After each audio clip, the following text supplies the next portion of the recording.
Everyone, true English classes bye Ramesh sir में आपका स्वागत है।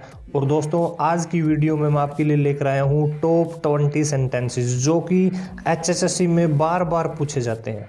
और इस वीडियो में मैं आपको समझाऊंगा कि किस तरीके से आप 2 सेकंड में इनका आंसर दे सकते हैं, क्योंकि ये आने वाले एग्जाम्स के लिए भी बड़े इंपॉर्टेंट हैं। तो लीजिए शुरू करते हैं अपनी आज की वीडियो। तो आप जैसा कि यहाँ देख पा रहे हैं, previous HSSC English questions with tricks, और ये मैंने आपके लिए स्पेशली सेलेक्ट किए हैं। सारे जितने भी क्वेश्चन जो कि पेपर पहले आए थे उनमें से ये सिलेक्ट किए हैं वो सेंटेंसेस जो कि बार बार पूछे जा रहे हैं रिपीटेडली। और ये मैं आपको बताऊंगा 2 सेकंड में आप इनका आंसर दे सकते हैं। तो अब पहला इसमें हम क्वेश्चन देखेंगे। शुरू में मैंने प्रीपोजिशंस के लिए हैं। A banyan tree stands dash the Yamuna.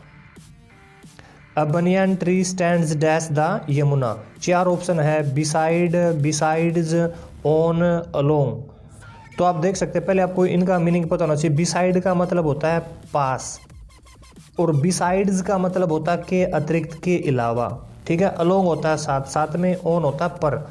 तो यहाँ पर अ बनियान ट्री स्टैंड्स, जो बनियान ट्री है वो स्टैंड्स है, खड़ा है, मतलब नज़दीक। किसके नज़दीक? यमुना के। तो यहाँ पर जो राइट आंसर है बिसाइड है। और ये जो बिसाइड और बिसाइड से जो रिलेटेड बात है कई बार एचएसएससी में पूछी जाती है। नेक्स्ट क्वेश्चन आप देख सकते हैं। I prefer coffee dash T. Most important है, सेंटेंस भी इंपॉर्टेंट है और यहाँ पे कई रूल मैं आपको बताऊंगा एक सेंटेंस से। I prefer coffee dash T. आपको कहीं भी प्रेफर दिखाई दे तो आपने सीधा टू भरना है। इसके अलावा कई और हैं जो मैं आपको बताऊंगा यहाँ, जो आपके लिए समझना जरूरी है। और कौन कौन से हैं? यदि आपको की दिखाई दे, की, इसके अलावा जूनियर, सीनियर और एक्सटीरियर, इंटीरियर, सुपीरियर, इन्फीरियर, ये वर्ड आपको दिखाई दे। इंजूरियस, INJURIOUS, इंजूरियस, ये वर्ड आपको दिखाई दे तो इन सब के साथ में आपने टू का यूज करना है। और इनमें से ही पेपर में पूछा जाता है, और प्रेफर का भी आपने ध्यान रखना है। ये देखते ही आपने सीधा टू का यूज करना है। अब हम जो नेक्स्ट सेंटेंस है, सेंटेंस थर्ड, इसकी बात करने जा रहे हैं। ये भी पेपर में कई बार पूछा जाता है। ही डाइड डैश एड्स, यानी ही डाइड डैश एड्स, बीमारी से मरना। He died dash AIDS. He died from, died of, died to, died on. तो बीमारी से मर जाना, उसमें आपने यूज करना है डाइड ऑफ कैंसर। ठीक है। और यदि हम देश के लिए देश के लिए कुर्बानी देते हैं तो उसको बोलते हैं डाइड फॉर। ये आपने ध्यान रखना है। डाइड के साथ में बीमारी से मरता है कोई तो डाइड ऑफ, और यदि देश के लिए हम डाई होते हैं तो die for. He is blind dash, he is blind, यहाँ पर ब्लाइंड है। He is blind dash his sons fault. Most important है, कई बार पूछा जाता है। ब्लाइंड मतलब अंधा, फॉल्ट्स मतलब कमियां। यदि 2 कमियों की बात है तो आपने यूज करना है ब्लाइंड टू, ध्यान रखना है ब्लाइंड टू। और वो आगे आए, यहाँ पे 1 आई आए तो आपने यूज करना है इन, ब्लाइंड इन 1 आई। और यहाँ पर कमियों की बात है, दोष की बात है कि भी अपने बच्चे की जो कमियां उनकी ओर ध्यान नहीं देता, तो आपने ब्लाइंड टू का यूज करना है। 2 सेकंड में आप इनका आंसर दे सकते हैं, और ये बार बार पेपर में पूछे जाते हैं।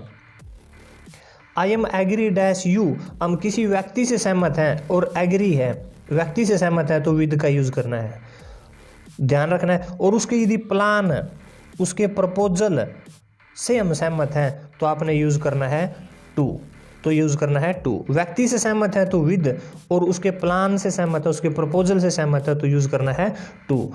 ये आपने ध्यान रखना है, और यही पेपर में पूछे जाते हैं। पहले मैंने प्रीपोजिशन ली थे, अब कुछ मोडाल्स की हम बात करने जा रहे हैं जो कि बार बार पूछे गए थे। I dash rather die than beg, mostly बच्चों को इसका आंसर आता होगा। यदि आपको रादर दिखाई दे और बार बार पूछा जाता है और आगे भी पूछा जाएगा, वुड का यूज करना है। रादर दिखाई देते ही आपने वुड का यूज करना है। किसी से कुछ पूछने की जरूरत नहीं है, कोई रूल याद करने की जरूरत नहीं है आपको। नेक्स्ट है, if I were a bird I dash fly. I were, I के साथ में मोस्टली वॉज का यूज़ होता है, हर जगह वॉज का यूज़ होता है, आई वॉज, लेकिन यहाँ आई के साथ में वर आया है क्योंकि यहाँ पर कोरी कल्पना है। कल्पना की जाए, कल्पना को छोड़ो, आपको आई वर मिल जाए तब आपने वुड का यूज़ करना है। इफ़ आई हैड मिल जाए तब भी आपने वुड का यूज़ करना है। इफ़ आई वर है तब भी आपने वुड का यूज़ करना है। इफ़ आई हैड है तब भी आपने वुड का यूज़ करना है, बार बार पेपर में पूछा जाता है। नेक्स्ट है dash you like to have tea और कॉफ़ी। यदि इस प्रकार लाइक टू, टी, कॉफ़ी की मांग, इस प्रकार का सेंटेंस आपको मिले, लाइक टू भी मिले और भी टी की या कॉफ़ी का ऑफर किया गया है, तब भी आपने वुड का यूज़ करना है। नेक्स्ट सेंटेंस की हम बात करने जा रहे हैं, सेंटेंस नंबर, और ये सेंटेंस मैं बार बार आपके लिए कह रहा हूँ, मोस्ट इंपॉर्टेंट है, 2 सेकंड में आप इनका आंसर दे सकते हैं। नेक्स्ट है I wish I dash see her again. I wish आपको मिले तो सीधा आपने भर देना है वुड। मेरी इच्छा है कि मैं उसको देख पाता, विश आपको कहीं भी दिखाई दे वर्ड, मोडल्स की बात है, वुड भर देना है। वर्क हार्ड लेस्ट यू डैश पे, लेस्ट आपको दिखाई दे, आपने किसी से कुछ नहीं पूछना, सीधा शुड भरना है, लेस्ट दिखते ही आपने शुड भरना है। नेक्स्ट सेंटेंस की हम बात करने जा रहे हैं, और ये वो सेंटेंस है जो बार बार HSS में पूछे गए हैं और इसीलिए बार बार कह भी रहा हूँ। We eat so that we dash live. ध्यान से समझो, सेंटेंस में आपको सो दैट दिखाई दे, आपको पहली फॉर्म आगे दिखाई दे, बाद में मे का यूज़ करना होता है। इसमें मे ये रहा, ध्यान से समझो, यहाँ सो दैट है, पहले फर्स्ट फॉर्म है तो मे, बीच में सो दैट है, पहले सेकंड फॉर्म है तो बाद में माइट। यदि बीच में सो दैट है, पहले सेकंड फॉर्म है तो बाद में माइट, लेकिन पहले पहली फॉर्म है तो बाद में मे। नेक्स्ट है, ये आसान है, dash he live long, blessing, sign of exclamatory, blessing की गई है, भगवान उसकी आयु लंबी करे, तो may he live long. Dash God bless him with prosperity, may God bless him with prosperity. इस प्रकार के सेंटेंसेस में मे, और ये आसान लगते हैं लेकिन HSSC में पूछ लिए जाते हैं। नेक्स्ट जो सेंटेंस मैं आपके लिए लेकर आया हूँ, we all dash die, important है, जो काम जरूरी है, होना ही है, निश्चित है, वो तो होगा ही, कंपल्सन है। वी ऑल डैश डाई, हम सभी को मरना है, जरूर मरना है, तो मस्ट, जो होना ही है, we all must die. Next है if he works hard he dash pass. ध्यान से समझना है, इंपॉर्टेंट है, एक ही सेंटेंस से कई समझोगे। आपको इफ़ मिले, यहाँ पहली फॉर्म है तो आगे आपने विल का यूज़ करना है। ध्यान से समझो, इफ़ है, यहाँ सेकंड फॉर्म है, आगे वुड का यूज़ करना है। यहाँ एड थर्ड है, तब भी वुड का यूज़ करना है। ध्यान से समझो, पहली फॉर्म है विल, दूसरी फॉर्म है वुड, तीसरी है तब भी वुड का यूज़ करना है अपने नेक्स्ट पार्ट में। कंडीशनल सेंटेंस इनको हम बोलते हैं।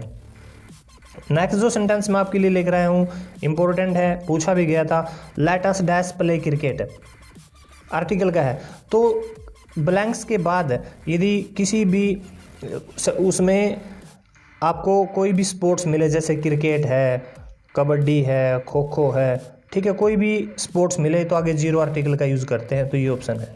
यदि लैंग्वेज है तब भी जीरो आर्टिकल का यूज़ करते हैं। और यदि आप ये संडे है, मंडे, ट्यूसडे, मंथ है, या कोई सीजन है जैसे स्प्रिंग, विंटर, इनके आगे भी जीरो आर्टिकल का यूज़ करते हैं। ही इज़ डैश यूरोपियन, आपको आसान लगेगा सेंटेंस, लेकिन पूछा जाता है ये। यहाँ देखो वोवल है, तो वोवल के आगे तो एन का यूज़ करते हैं, लेकिन हमने साउंड भी देखनी है। यहाँ साउंड ये की है, और जहाँ ये की साउंड आए वहाँ आपने ए का यूज़ करना होता है। एक वर्ड और बताता हूँ इंपॉर्टेंट, जो पूछा जाता है, वो है ईयर, YEAR। इसको ऐसे लिखा जाता है ईयर, ये की साउंड मानी जाती है इसके आगे, तो इसके आगे भी ए का यूज़ किया जाता है। ये कई बार पेपर में पूछा जाता है।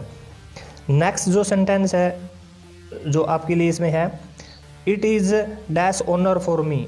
ऑनर, इसमें कई बच्चे सोचते हैं भाई इसमें देखो एच है तो ये कॉन्सोनेंट है, नहीं, लेकिन इसमें साउंड ऑनर, ऑनर ये साउंड है, तो ए किस ए मतलब वोवल की साउंड है, तो यहाँ किसका यूज़ करोगे, it is an honour for मी।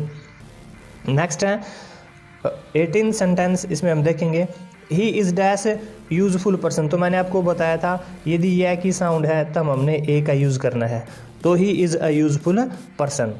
अब हम जो 19th है उसकी बात करने जा रहे हैं, और ये भी एक तो पक्का पूछा जाएगा HSSC में, ऐड क्वेश्चन टैग एक पक्का पूछा जाता है।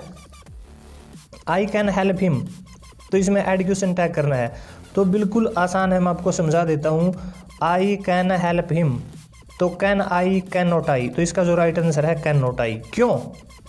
आई कैन हेल्प हिम ये पार्ट हमने देखना है, और इसके बाद हम कोमा लगाएंगे जब आंसर देते हैं, ठीक है।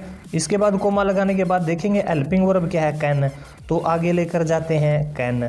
फिर ये देखते हैं इस पार्ट में नोट है या नहीं, इसमें तो नहीं है तो आगे लेकर जाते हैं, ठीक है, लेकर जाना होता है, इसमें नहीं है। तो फिर सब्जेक्ट क्या है, आई, और लास्ट में sign of interrogative, can not आई।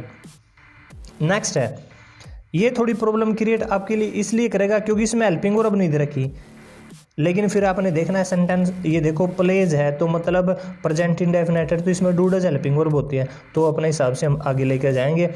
तो डू डज में से एक लेकर जाना है, तो एक की बात है तो आगे डज लेकर जाएंगे, डज, ठीक है। इसमें नोट नहीं है तो आगे लेकर जाते हैं डज नोट। सब्जेक्ट क्या है, ही, तो जिसका राइट आंसर है वो डी।